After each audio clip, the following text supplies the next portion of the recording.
Most CEOs need not understand the mathematics behind the neural networks, but they should understand the shift they represent. And if you see for decades, the businesses were relied on the systems that were built from explicit rules. But if you see, neural network has brought a completely a different approach.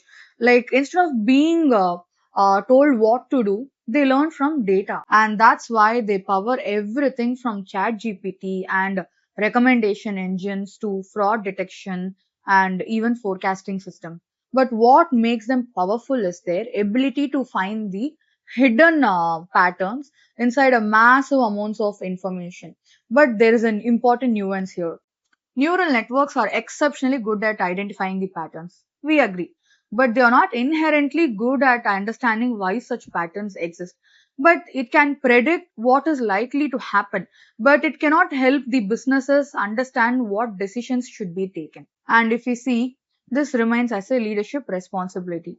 And that is why the conversation around AI should not only focus only on models, but the real challenges about turning the predictions into actions and also insights into outcomes. And that is becoming a very powerful part here. As neural networks are becoming increasingly accessible, the competitive advantage will come less for the technology and it's going to become more for the organizations that is going to make use of it wisely, because technology can always identify patterns, but it's the leadership which is going to make the patterns more meaningful.